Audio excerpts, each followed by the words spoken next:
Well, Goldeneye 007 has finally arrived on Nintendo Switch and Xbox Game Pass 26 years after it quickly became one of the best first-person shooters on consoles. This was one of the original split-screen first-person shooters, bringing together folks on couch co-op and laid the groundwork for other classics like Halo and Call of Duty to take that genre forward.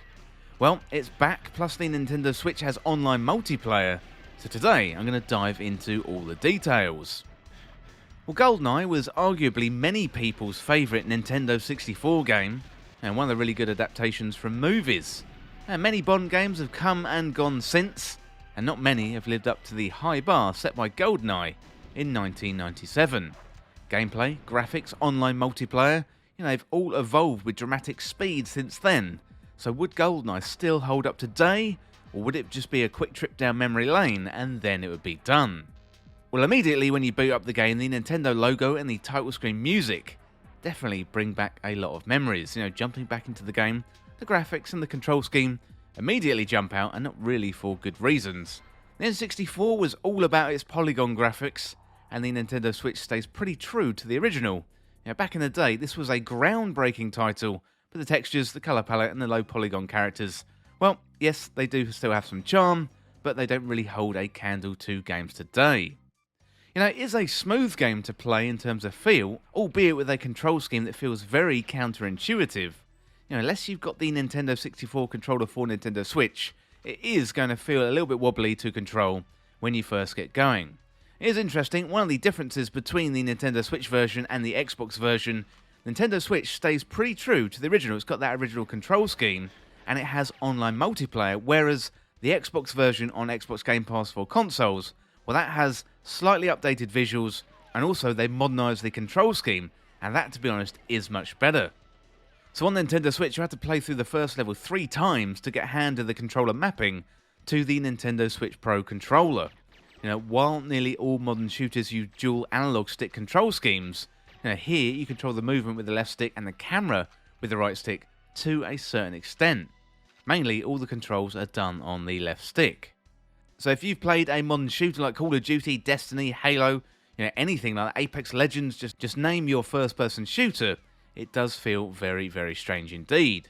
You've got shooting is on the left trigger, when normally it'd be on the right trigger, plus you've got a few action buttons like reload, open doors, that kind of thing. What I would say is give yourself a moment to get orientated with the controls, especially before you jump into multiplayer. Well, Goldeneye 007 includes campaign and multiplayer if you are on Nintendo Switch. The campaign is really, really good fun, following the plot of the movie pretty much spot on. The levels are fairly open, meaning you can explore, and also the difficulty options can be tweaked if you're finding it a little bit tough to get through the levels. Difficulty isn't just about enemies and damage either. You've got extra objectives thrown in there if you're on the harder difficulty, adding an extra dimension to the game. Multiplayer is where this game shone for so many players back in the 90s. This was before everyone had super fast internet in their homes, so if you wanted to play multiplayer back then, you literally had to go round someone's house and play PvP on the couch next to them. So the 4-player split screen remains here, and it is still really, really good fun. Multiplayer has 5 modes, all with good variation and unique gameplay mechanics. So normal is the standard deathmatch, player versus player. Then you've got You Only Live Twice mode, where players have 2 lives before being eliminated from the match. And you've also got License to Kill, meaning one-shot kill. The Living Daylights is kind of like Capture the Flag, plus you've got Man with the Golden Gun. So you've got one golden gun on the map, and this is best for one-shot kills. Once you've got that golden gun, other players have to kill you to get their hands on the golden gun. This all leads to some really, really exciting gameplay, often with other players ganging up on the golden gun character. So together with the various game modes, there's plenty of stages, and there's also a decent roster of characters from the game as well. Compared to modern shooters, it is all fairly basic. You have to remember, this was one of the first, and it set the table for arena shooters that would go on to dominate for the next 20 years in gaming. Goldeneye 007 is available for the Nintendo 64 Switch Online mode, and you have to have access to the Nintendo Switch Online plus that expansion pass as well. Nintendo continues to put decent benefits into that expansion pass, and access to Goldeneye will no doubt motivate many to either take up a subscription or renew. So I played Goldeneye a lot back in the day, and I've played arena and campaign shooters ever since.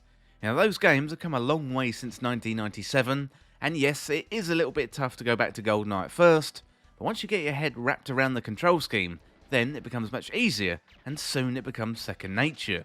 But if you can get your hands on an N64 controller for Nintendo Switch, that is likely going to be the best way to play, and if not, I would recommend a little bit of practice.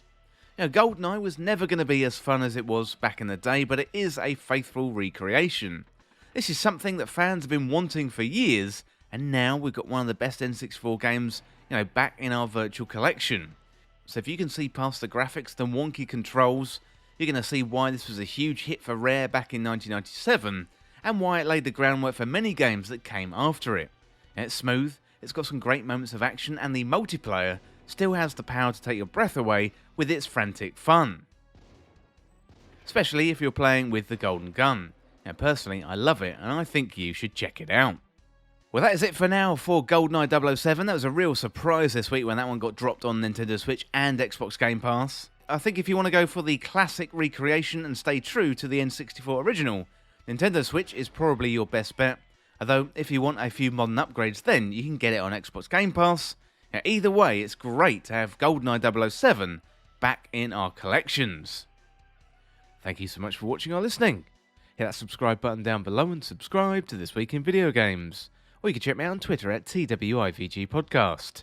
If you enjoyed this video, found it useful, liking and sharing the video would really help me out. Otherwise, check out the other videos on the channel. Well, thanks again, and I'll see you soon.